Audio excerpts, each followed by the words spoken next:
அனைவருக்கும் வணக்கம்.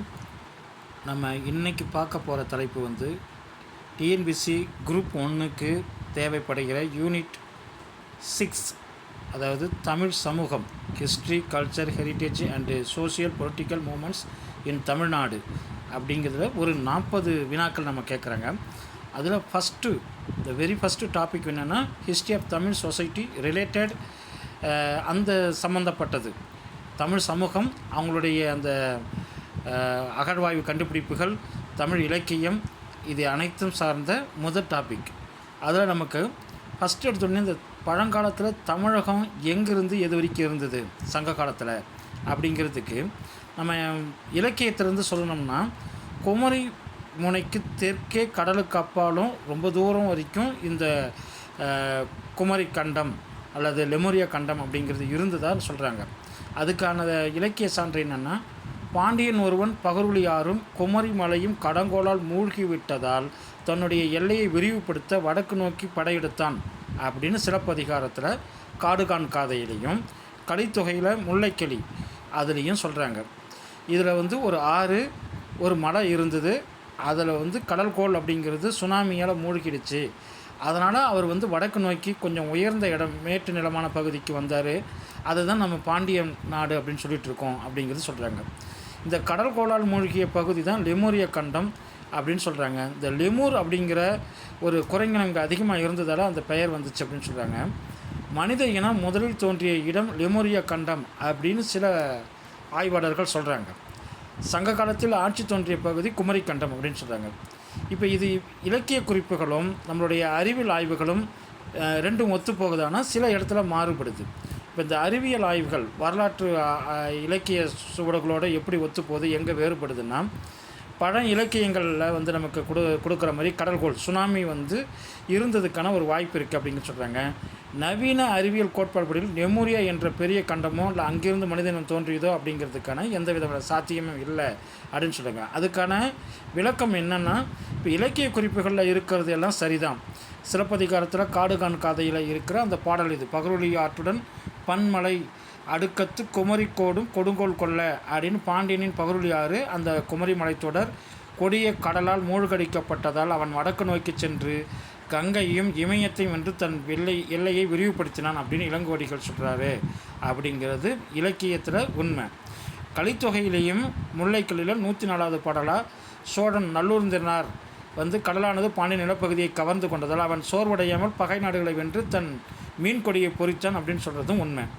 இப்போ அதுக்கடுத்தது நமக்கு இந்த லெமூரியா கண்டம் அப்படிங்கிறது என்னென்னா, பெயர் 1864 இவர் பிலிப் ஸ்கேலேட்டர் அப்படிங்கிறவர் ஒரு ஆங்கில விலங்கியல் அறிஞர். அவர் அந்த பெயர் காரணத்துக்கு பெயர் வைக்கிறார்.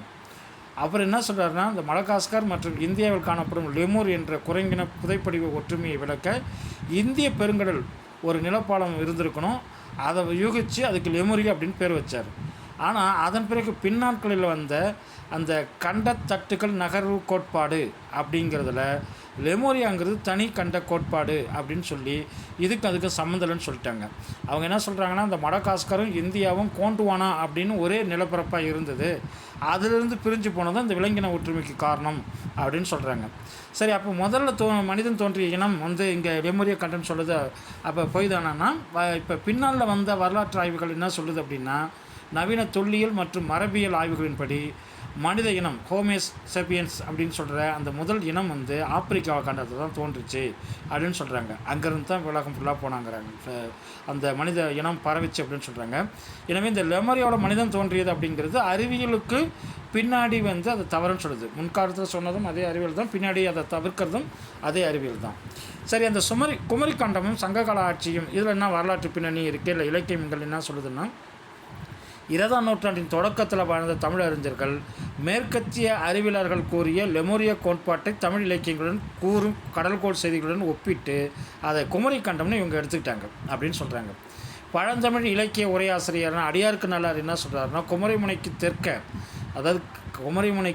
49 தமிழ்நாடுகள் இருந்ததாகவும் அவள் கடல் சீற்றத்தால் மூழ்கியதாகவும் சொல்கிறாங்க. அடியாருக்கு நல்லாருங்கிறவர் நமக்கே தெரியும், நமக்கு நிறைய உரையாசிரியரில் முக்கியமான உரையாசிரியரில் அவரும் ஒருத்தர்.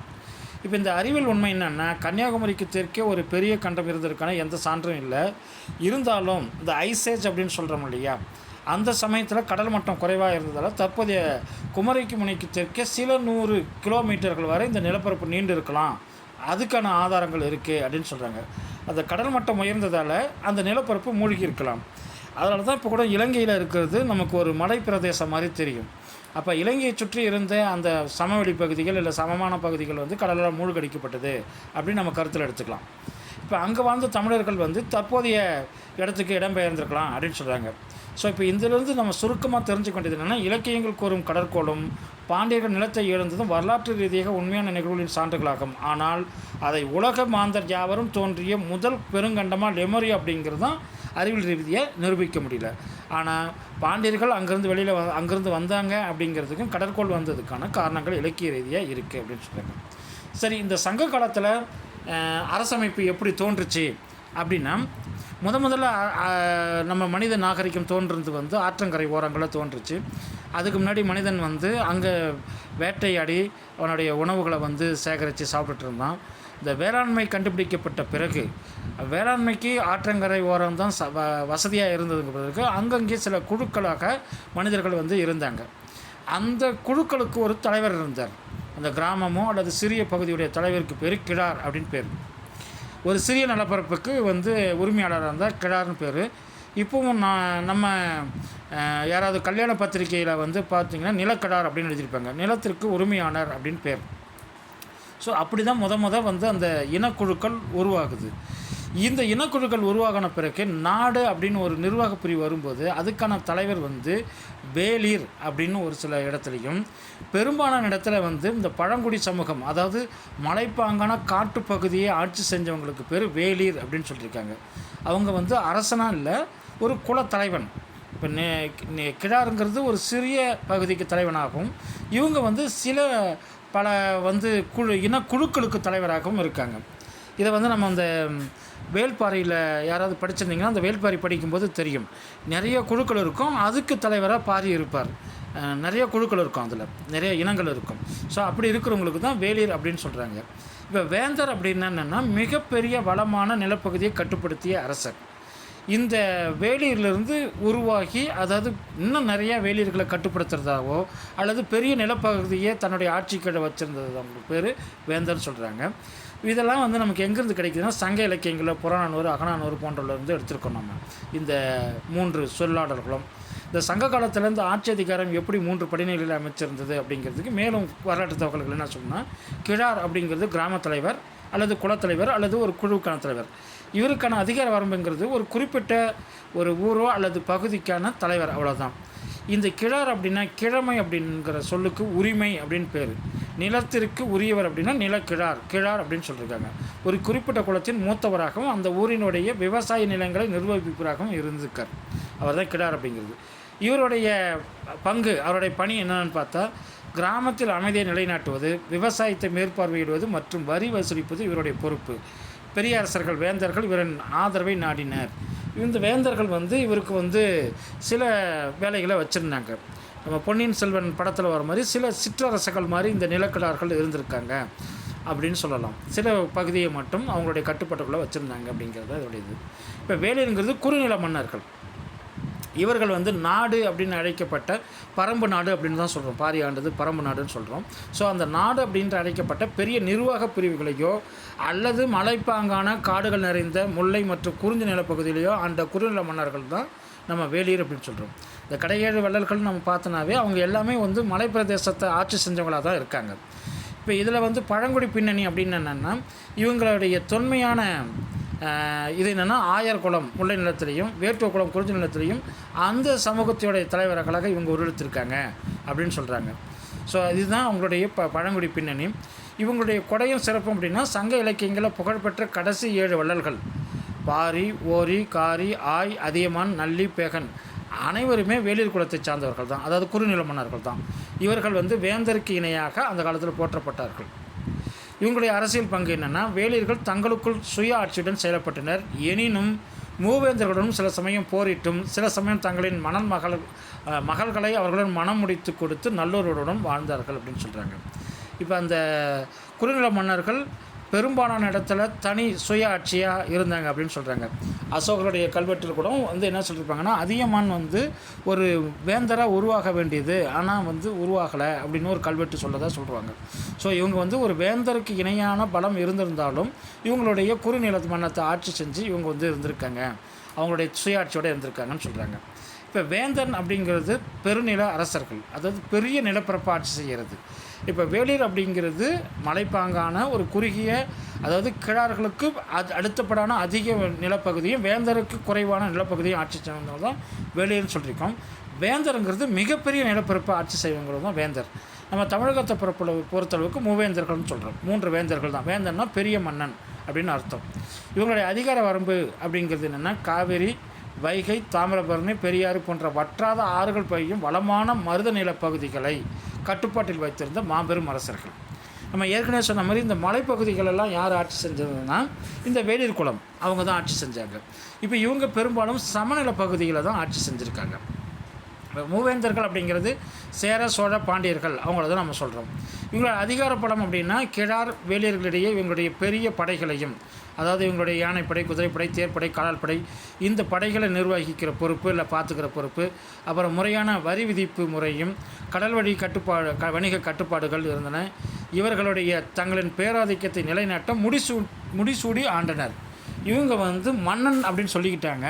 ஆனால் எந்த வேளிரும் மன்னன் சொல்லலை, வேளிர் குல தலைவன், அதாவது குலத்தலைவன் அப்படின்னு தான் சொல்லிட்டு இருந்தாங்க.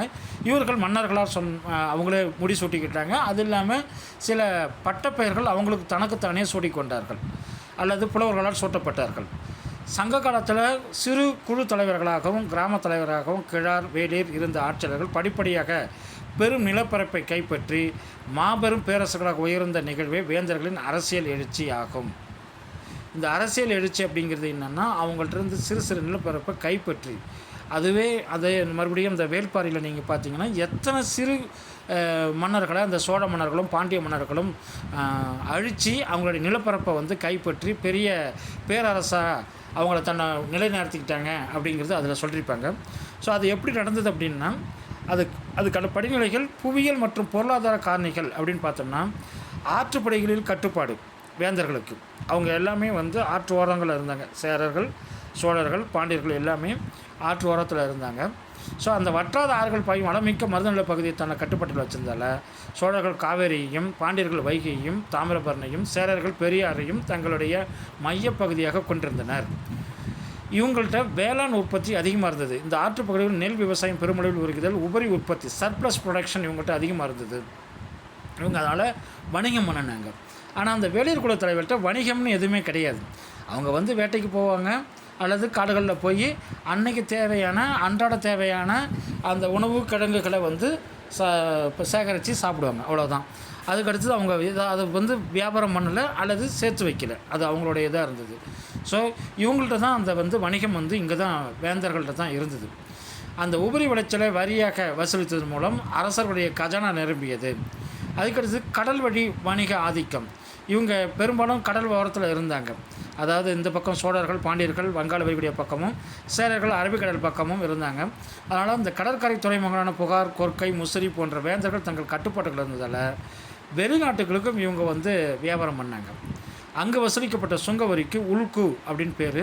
ரோமானிய தங்கம், வெளிநாட்டு வர்த்தகம் போன்றவர்கள் வேந்தர்களுடைய கட்டுப்பாட்டில் இருந்தது. இதனால் அவங்களுடைய பலம் அதிகமாக இருந்தது. அவங்களுக்கு தேவையான நிறைய இதை அவங்க இறக்குமதி பண்ணியிருந்தாங்க.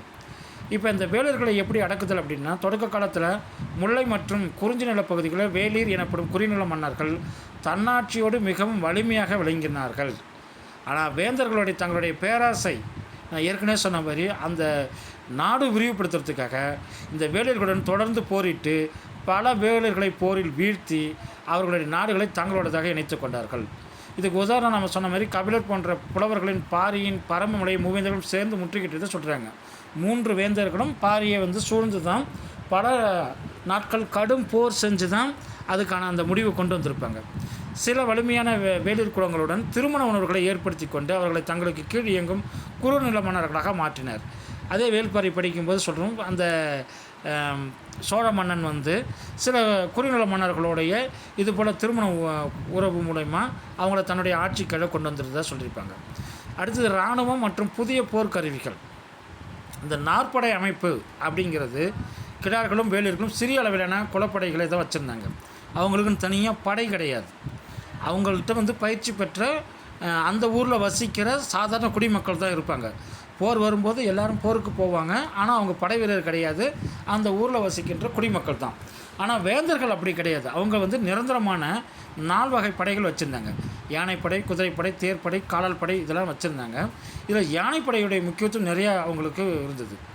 காடுகளிலிருந்து யானைகளை பிடிச்சி அதை வந்து போர் பயிற்சி அளித்து அதுக்காக அந்த யானைகளை பயன்படுத்தினாங்க. இதில் வந்து மூவேந்தர்கள் தான் இந்த யானைப்படையை அதிகமாக பயன்படுத்தினாங்க. குறுநில மன்னர்கள் யானையை வந்து போருக்கு பயன்படுத்தவே இல்லை. ஏன்னா அவங்க வந்து போர் வீரர்களே கிடையாது. ஸோ அதனால் வந்து அவங்க குதிரையோ யானையோ போருக்கு பயன்படுத்தவே இல்லை. இந்த யானைப்படை பெரும் பலமாக இருந்தது. இந்த வேலர்களிடம் இல்லாத ஒரு பெரும் இராணுவ சாதகமாகும். இது வேலர்களிடம் இல்லாத ஒரு பெரும் இராணுவ சாதகம் இவங்களுக்கு. ஆனால் சில நேரங்கள் என்ன பண்ணாங்கன்னா, இந்த படைகளை கவனிக்கிற பொறுப்பை வந்து யார்கிட்ட கொடுத்துருப்பாங்கன்னா, கிழாட்டியோ வெளியேட்டியோ இந்த வேந்தர்கள் கொடுத்து வச்சுருந்தாங்க. அடுத்தது பேரரசு அங்கீகாரம் சடங்குகள். இதில் என்னென்னா, அரசியல் ரீதியாக தங்களை உன்னதமானவர்களாக காட்டிக்கொள்ள வேந்தர்கள் சில வழிமுறைகளை கையாண்டனர். அதான் முடிசூட்டி விழா. தங்களை மற்ற தலைவர்கள் வேறுபடுத்தி காட்டிக்கொள்ள முடிசூடி கொண்டார்கள். சில சின்னங்கள், முரசுகள் இதெல்லாம் அவங்களே தனக்கு தானே ஏற்படுத்திக்கிட்டாங்க.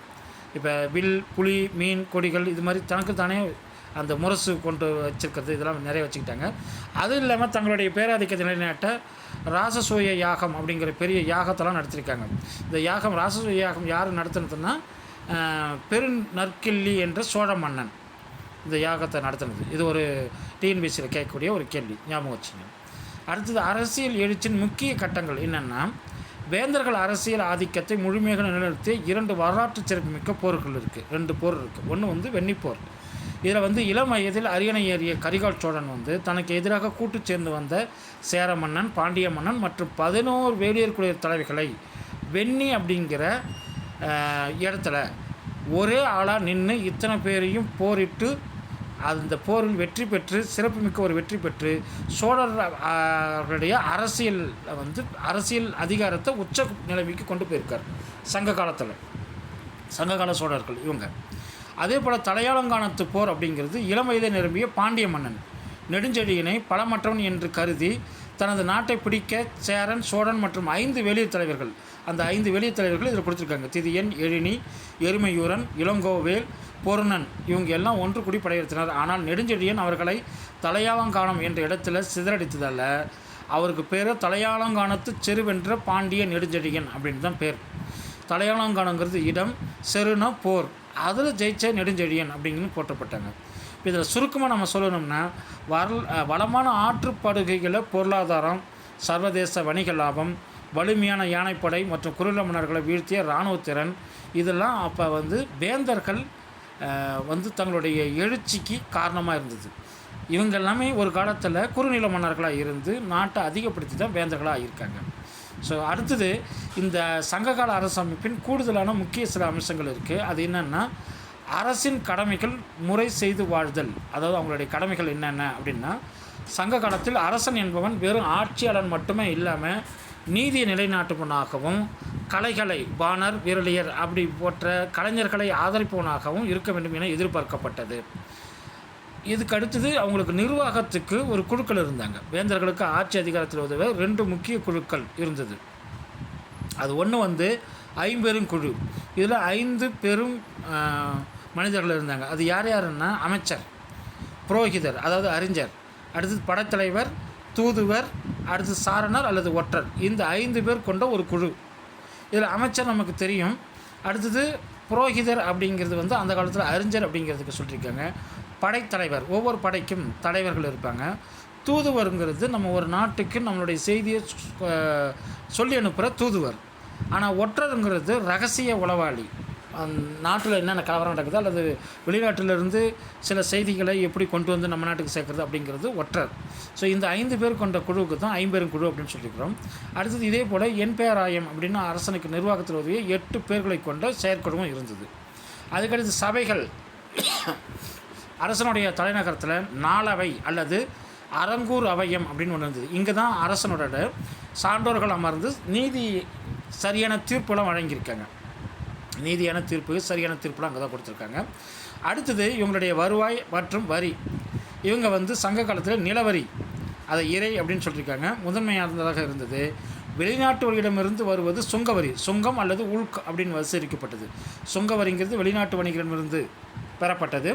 நிலவரியை வந்து இறைன்னு சொன்னாங்க, அது வந்து அங்கே இருக்கிற குடிமக்களிலிருந்து போடப்பட்டது. அப்புறம் போரில் தோற்ற நாடுகளிடமிருந்து திரை, கப்பம் வந்து கட்டணும் அப்படின்னு திரையாக பணம் பெறப்பட்டது.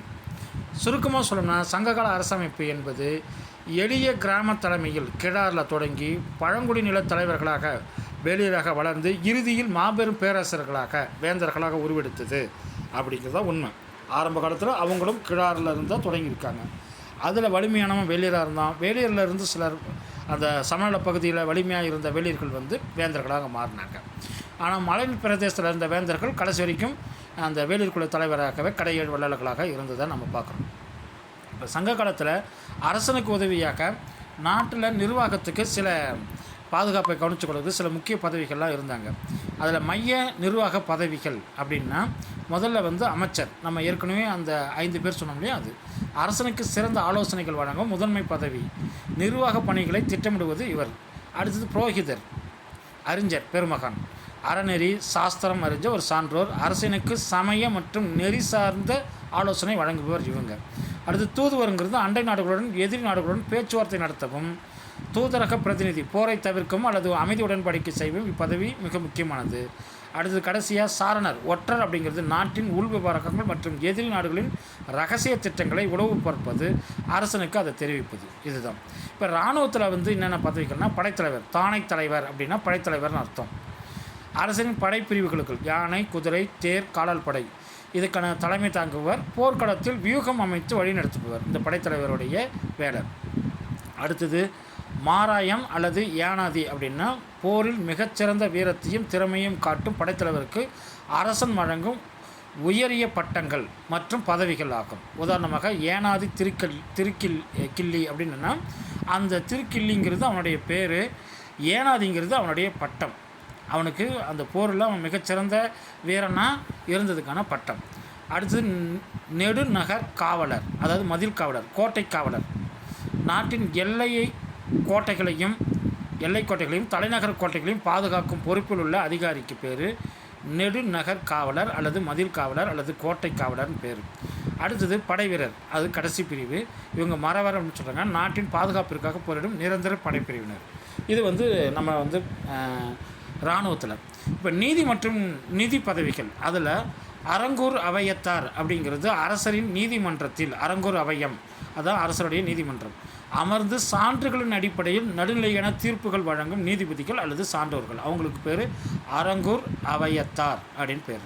அடுத்தது ஆயக்கணக்கர் அப்படின்னா சுங்க அதிகாரிகள், வரி வசூலிப்போர், நிலவரி, சுங்கவரி இதெல்லாம் வசூல் செய்கிறவங்களுக்கு பேர் வந்து ஆயக்கணக்கர் அப்படின்னு பேர். அடுத்தது பண்டார காப்பாளர் அப்படின்னா நாட்டின் கருவூலம், அந்த ட்ரெஷரின்னு சொல்கிறோம் இல்லையா, அதை சேமித்து வைக்கப்பட்ட தானியங்களையும் செல்வங்களையும் பாதுகாக்கிற அதிகாரிக்கு பேர் பண்டார காப்பாளர் அப்படின்னு பேர். இது தவிர அரண்மனை மற்றும் பிற பதவிகள். கரும வினைஞர்கள் அப்படின்னா அரசின் ஆணைகளையும் நிர்வாக கட்டளைகளையும் நேரடியாக செயல்படுத்தும் செயல் அதிகாரிகள், எக்ஸிக்யூட்டிவ் ஆஃபீஸர், அதுக்கு பேர் கரும வினைஞர்கள் அப்படின்னு பேர். அரண்மனையில் அரசர் சொல்கிறத உடனடியாக செயல்படுத்துகிறவங்க. அடுத்தது கடை காப்பாளர் அப்படின்னா வாயில் காப்பாளர், அதாவது செக்யூரிட்டி. அரண்மனை வாயில் காப்பவர் அரசரை சந்திக்க வருபவர்களை முறைப்படுத்தி அனுமதிக்கும் முக்கிய பொறுப்பு இவருடையது. அடுத்தது கணிகையர் மற்றும் பாணர், அரசவையின் கலை நிகழ்ச்சிகளை ஒருங்கிணைக்கும் தலைமை பாணர்கள் அல்லது அரசவை நந்ததிகள் அப்படின்னு சொல்லியிருக்காங்க கணிகையர் அப்படிங்கிறது. இப்பதவிகள் அனைத்தும் ஒருங்கிணைத்து செயல்பட்டதால் தான் சங்ககால மூவேந்தர்களால் வலுவான ஆட்சியை அவங்களால ஏற்பட்டது. இப்போ நம்ம இதை தாண்டி நமக்கு என்னென்னா என்ன வகையான வரி அந்த காலத்தில் சங்க காலத்தில் வச்சுருந்தாங்க அப்படிங்கிறது புறநானூறு, பட்டினப்பாலை, மதுரை காஞ்சி போன்ற இதெல்லாம் வரியை பற்றி சொல்கிற இடங்கள் இருக்குது. சங்க காலத்தில் வசூலிக்கப்பட்ட வரி என்னென்னா முதல்ல வந்து நம்ம ஏற்கனவே பார்த்த மாதிரி நிலவரி, இறை அப்படின்னு சொல்கிறாங்க. விவசாய விளைச்சலின் மீது விதிக்கப்பட்ட முதன்மையான வரி இது. பொதுவாக விளைச்சலில் 1/6 பங்கு வரியாக பெறப்பட்டது. நிலவரி சங்க காலத்தில் எவ்வளோன்னா 1/6. அடுத்தது உள்கு அல்லது சுங்கவரி. இது வந்து என்னென்னா உள்நாட்டு மற்றும் வெளிநாட்டு வணிகப் பொருட்கள் மீது விதிக்கப்பட்ட வரி. ஏற்றுமதி அல்லது இறக்குமதி போது அந்த பொருட்கள் மீது வரி விதிக்கிறது. இது வந்து பட்டினப்பாலை நூல்லையும் காவிரி பூம்பட்டின துறைமுகத்தில் உள்ள சுங்க அதிகாரிகள் சோழனின் புலிமுத்திரையிட்டு வரி வசூலித்ததை குறிப்பிடுகிறது. இந்த காவிரி பூமண்டலத்தில் துறைமுகத்தில் வரி வசூல் பண்ணுற செய்தியை எந்த நூல் சொல்லுதுன்னா பட்டினப்பாலை வந்து சொல்லுது. அடுத்தது கப்பம், திரை. போரில் தோற்றுப்போன குறுநில மன்னர்கள், வேளிர்கள் அல்லது அண்டை நாட்டு அரசர்கள், பேரரசர்கள் ஆண்டுதோறும் செலுத்திய கப்பம் அல்லது காணிக்கைக்கு பேர் தான் திரை அப்படின்னு பேர். கடைசியாக வந்து கடைப்பண்டம், விற்பனை வரி அப்படின்னு சொல்லியிருக்காங்க. சந்தைகளிலும் அங்காடி அல்லது வணிக விதிகளில் விற்படும் பொருட்களுக்கு விதிக்கப்பட்ட வரி. சில பொருட்கள் உள்ளூர்லேயே கடையில் விற்கிற பொருட்களுக்கும் வரி விதிச்சிருக்காங்க, விற்பனை வரி. அதுக்கு பேர் கடைப்பண்டம் அப்படின்னு வந்து சொல்லியிருக்காங்க. இந்த வரி வசூலிக்கும் முறையும் அதுக்கான பதவியும் நம்ம ஏற்கனவே பார்த்தோம். ஆயக்கணக்கர், தீர்வையர், இவங்க தான் வரியை வசூலித்து அரசுக்கு கொடுக்குற அதிகாரிகள். அப்புறம் அதுக்கு அடுத்ததில் வரியார் அல்லது காவிதி, இவங்க யாருன்னா கிராமப்புறங்களில் நிலவரியை நேரடியாக மக்களிலிருந்து வசூலிக்கும் பொறுப்பில் இருந்தவர்கள். கிராமப்புறத்தில் வரி வசூல் செய்கிறவங்க பேர் வந்து காவிதி அல்லது வரியார் அப்படின்னு பேர். பண்டார காப்பட நம்ம ஏற்கனவே பார்த்துட்டோம். வசூலிக்கப்பட்ட வரிகளையும் செல்வங்களையும் அரசு கருவூலத்தில் ட்ரெஷரியில் வச்சு பத்திரப்படுத்தும் அதிகாரி. அடுத்து சங்ககால வரி விதிப்பு கொள்கை என்னென்னா, சங்க காலத்தில் வரிகள் கொடுங்கோன்மையாக வசூலிக்கப்படவில்லை. மக்களை துன்புறுத்தாமல் வரி வசூலிக்க வேண்டும் என்று அந்த நாளத்தில் இருந்தது. அதுக்கு புறநானூரில் ஒரு பாடல் இருக்குது, யானை புகுந்த நிலம் அப்படின்னு பிசிராந்தியார் எழுதியிருக்கார். அந்த பாடலை புலவர் அறிவுடை நம்பி என்ற பாண்டிய அரசனுக்கு வரி விதிப்பு பற்றி பாடிய பாடல் மிகவும் புகழ்பெற்றது அப்படின்னு சொல்லியிருக்காங்க. யாருக்கு யார் எழுதினது? பிசிராந்தியர் பாடல் ஆசிரியர். எந்த மன்னனுக்கு எழுதுனா? அறிவுடை நம்பி என்ற பாண்டிய மன்னனுக்காக எழுதினது. எப்படி எழுதியிருக்காங்கன்னா, யானை தான் புகுந்த நிலத்தில் உள்ள பயிர்களை தின்பதை விட அதன் கால்களால் மிதித்து அழிப்பதே அதிகம். அதுபோல் அரசன் அறிவற்றலுடன் ஆலோசித்து மக்களிடம் அதிக வரி வசூலித்தால் நாடும் அழியும், அரசனும் அழிவான். விளைச்சல் இல்லாத பஞ்சம் போன்ற காலங்களில் வரிகள் தள்ளுபடி செய்யப்பட்டன அல்லது குறைக்கப்பட்டன. இந்த அழிவான் வரிக்கும் அந்த பாடலுக்கான விளக்கம் சொல்லியிருக்காங்க. இதனால் இது மாதிரியான புலவர்கள் அறிவுறுத்தலின் பேரில் விளைச்சல் இல்லாத சமயத்திலையும் பஞ்சம் ஏற்பட்ட சமயத்திலையும் இந்த வரிகள் எல்லாம் குறைக்கப்பட்டன அல்லது தள்ளுபடி செய்யப்பட்டன. சரி, பிற வருவாய்கள் அரசுக்கு என்னென்னா இருக்குன்னா, காணிக்கை, நன்கொடையாக தருது. அரசை சந்திக்க வரும் குறுநில மன்னர்கள், வணிகர்கள் தங்களுக்கு மகிழ்ச்சியை வெளிப்படுத்துறதுக்காக விலை மதிப்பெற்ற பரிசுகள்லாம் கொண்டு வந்து அப்போ வந்து கொடுத்துருக்காங்க. அப்புறம் களவு, கொள்ளை, போர் செல்வம் அப்படின்னு சொல்கிறாங்க. போரில் வென்ற நாட்டின் செல்வங்களை, போரில் ஒரு நாட்டை ஜெயிச்சுட்டா அந்த நாட்டில் இருந்து சில செல்வங்களை அவங்க கவர்ந்து எடுத்துகிட்டு வந்துடுறது, அதையும் வருவாயாக கலந்துருக்காங்க. இப்போ சுருக்கமாக அதில் பார்க்கணும்னா, சங்க காலத்தில் தமிழகத்தில் நிலவரி, வணிக வரி பொருளாதாரத்தின் இரு தூண்களாக இருந்தன. அரசன் வரியை முறையாக வசூலித்து அதை மக்களின் பாதுகாப்புக்கும் புலவர்கள் மற்றும் கலைஞர்களை ஆதரிப்பதற்கும் பயன்படுத்தினான். இதுதான் அவனுடைய சுருக்கம். இப்போ சங்க காலத்தில் பொருளாதாரம் மற்றும் செழுமை மிக முக்கியமான காரணமாக இருக்குது. அதுக்கு காரணம் என்னென்னா வணிக முறைகள். இந்த வரியில் நம்ம சொல்கிறோம்னா அப்போ வியாபாரம் நல்லா நடந்திருக்குன்னு அர்த்தம். இப்போ உள்நாட்டு வணிகம் இல்லாமல் எகிப்து, ரோமு, கிரேக்கம், மலேசியா போன்ற நாடுகளிலையும் கடல் வழி வணிகம் நல்லா இருந்ததுன்னு சொல்லியிருக்காங்க. அப்புறம் உள்நாட்டு வணிகமும், டொமஸ்டிக் ட்ரேட், உள்நாட்டு வணிகமும் நல்லா இருந்ததாக சொல்கிறாங்க. உள்நாட்டில் வந்து அங்காடிகள், சந்தைகள் இருந்தது. பெரிய நகரத்தில் இருவகையான சந்தைகள் இருந்தன அப்படின்னு மதுரை காஞ்சி சொல்லுது. இது ஒரு டிஎன்பிசியில் கேட்டிருக்க கேள்வி. அதாவது நாலங்காடி, அல்லங்காடி அப்படின்னு சொல்கிறாங்க. நாலங்காடினா பகல் நேரத்தில் செயல்படுவது, அல்லங்காடினா இரவு நேரத்தில் செயல்படுவது. இந்த இதெல்லாம் இருந்ததாக அந்த மதுரை காஞ்சி சொல்லுது. அப்புறம் பண்டமாற்று முறை, நாணயங்கள் புழக்கத்தில் இருந்தாலும் சாதாரண மக்களிடையே பண்டமாற்று முறை முதன்மையாக இருந்தது. இதற்கு பேர் வந்து நொடை அப்படி என்று பெயர். நொடை அப்படின்னா பண்டமாற்று முறை. இதுக்கு உதாரணத்துக்கு நம்ம ஒரு 40 வருடங்களுக்கு முன்பு பார்த்துருந்தோம்னா உப்புக்கு நிகராக நெல் பரிமாறப்பட்டது. நம்ம கிராமங்கள்லாம் அப்போனா என்ன பண்ணுவாங்கன்னா, ஒரு வண்டியில் வந்து உப்பு விற்றுட்டு போவாங்க. அதுக்கு பதிலாக நம்ம நெல்லை கொடுக்கணும். நெல்லை கொடுத்தா அவங்க உப்பு கொடுப்பாங்க. ஸோ இந்த பண்டமாற்று முறை இருந்தது. இந்த உப்பு நொடை நெல்லின் நேரே அப்படிங்கிறது வந்து அகநானூரில் சொல்கிறாங்க. அது ஞாபகம் வச்சுங்க. அப்புறம் பாலுக்கு பதிலாக தானியங்களும் தேனுக்கு பதிலாக நெய்யும் பரிமாறிக்கொள்ளப்பட்டது அப்படின்னு சொல்லியிருக்காங்க. அதுக்கடுத்தது வணிகச்சாத்து. உள்நாட்டில் வணிகர்கள் தங்களுடைய பொருட்களை மாட்டு வண்டிகளிலும் கழுதைகளின் மீதும் ஏற்றி பாதுகாப்பிற்காக குழுக்களாக செயல்பட்டனர். இந்த குழுவிற்கு சாத்து அப்படின்னு ஒரு பெயர் இருக்குது. இதன் தலைவர் மாசாத்துவான் அப்படின்னு பேர். சிலப்பதிகாரத்தில் கோவலன் தந்தை பெயர் இதுதான் அப்படின்னு சொல்லியிருக்காங்க. மாசாத்துவான் இதன் தலைவன் அப்படின்னு சொல்கிறாங்க. அதுக்கடுத்தது கடல் வழி, அதாவது வெளிநாட்டு வணிகம். சங்க காலத்தில் கடல் வணிகத்தில் புகழ்பெற்று விளங்கியிருக்காங்க. அதாவது தோணி, ஓடம், படகு இது எல்லாத்தையும் நம்ம வந்து பார்த்துருக்கோம். நாவாய், வங்கம், களம் இதெல்லாம் வந்து நம்ம வந்து 10ஆம் வகுப்புலேயோ அல்லது 9ஆம் வகுப்பு தமிழ்லையும் நம்ம படிச்சிருப்போம். இதன் மூலயமா நம்ம வந்து வியாபாரம் செஞ்சுருக்கோம் அப்படின்னு சொல்கிறாங்க. அடுத்தது கலங்கரை விளக்கம். இரவில் வந்து வரும் கப்பல்களுக்கு வழிகாட்ட கடற்கரைகள் உயரமான மாடங்களை அமைத்து அதில் சுடரேற்றி அந்த கலங்கரை இலங்கு சுடர் அப்படிங்கிற பெயர் அந்த மூலயமா அந்த இலக்கியத்தில் வந்திருக்கு அப்படின்னு சொல்கிறாங்க. அடுத்து ஏற்றுமதி பொருட்கள் அப்படின்னா மிளகு. இதற்கு மேற்கத்தியர்கள் அடிமையாக இருந்ததால் தான் யமனப்பிரியா என்று பயணப்பட்டது. அந்த மிளகுக்காக தான் ஐரோப்பியர்கள் கூட இந்தியாவுக்கு வருகை தர வேண்டிய காரணமாக இருந்தது. அது இல்லாமல் முத்து, சந்தனம், இஞ்சி, ஏலக்காய், வைடூரியம், உயர்ந்த பருத்தி ஆடைகள், மயில் தொகை இதெல்லாம் நம்ம ஏற்றுமதி செஞ்சுருக்கோம் சங்க காலத்தில். அப்புறம் இறக்குமதி என்ன பண்ணால் ரோமானிய தங்கம், வெள்ளி, அப்புறம் தேரல் அப்படிங்கிற மது வகை, கண்ணாடி பொருட்கள், அரேபிய குதிரைகள் மற்றும் சீனத்து பட்டு இதெல்லாம் சங்க காலத்திலே நம்ம இறக்குமதி பண்ணியிருக்கோம். இப்போ இதுக்கான முக்கிய துறைமுகங்கள் அப்படின்னா மூவேந்தர்களுடைய துறைமுகங்கள் தான். சோழருடைய துறைமுகமான புகார், அதாவது புகார் அப்படிங்கிறது காவிரி பூம்பட்டினம் தான் புகார்னு சொல்கிறோம். இங்கு பன்னாட்டு வணிகர்கள் தங்கியிருந்த பகுதிகள் மருவூர்பாக்கம் என்றும் உள்நாட்டு வணிக பகுதிகள் பட்டினப்பாக்கம் என்றும் அழைக்கப்பட்டன. இது ஞாபகம் வச்சுங்க. பல நாட்டிலிருந்து வந்த வணிகர்கள் தங்கியிருந்த பகுதிக்கு பேர் மருவூர்பாக்கம். உள்நாட்டு வணிக பகுதிகள் அப்படின்றது பட்டினப்பாக்கம். பாண்டியர்களுடைய துறைமுகம் வந்து கொர்க்கை.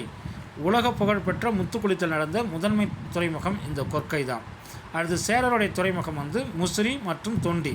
இது மேற்கத்திய நாடுகள் கப்பல்களை வரிசையாக வந்து மிளகு மூட்டைகளை ஏற்றிச் சென்ற இடங்கள்.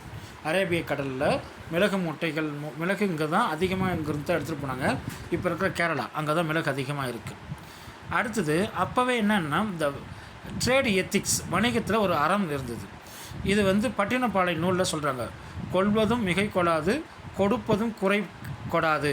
அதாவது பொருட்களை வாங்கும்போது அதிகமாக வாங்காமலையும் பிறருக்கு கொடுக்கும்போது எடை குறைவாக கொடுக்காமலும் நடுநிலையோடு வணிகம் செய்தனர் அப்படிங்கிறது தான் இதுக்கான அர்த்தம். இதையுமே நிறைய பரீட்சையில் கேட்டிருக்காங்க. இந்த கொள்வதும் மிகை கொடாது, கொடுப்பதும் குறை கொடாது அப்படிங்கிறது பட்டினப்பாலை நூலில் இருக்கிற ஒரு செய்யுள் பகுதி. இப்போ இதில் சுருக்கமாக நம்ம சொல்லணும்னா சங்ககால வணிகம் என்பது உள்ளூர் சந்தைகளில் அல்லங்காடி தொடங்கி ரோமானிய பேரரசு வரை ஒரு நீடித்த மாபெரும் பொருளாதார நெட்வொர்க்காக தான் இருந்திருக்கு அப்படின்னு சொல்கிறோம். ஸோ இது வரைக்கும் நம்ம வந்து ஒரு பார்த்துருக்கோம்.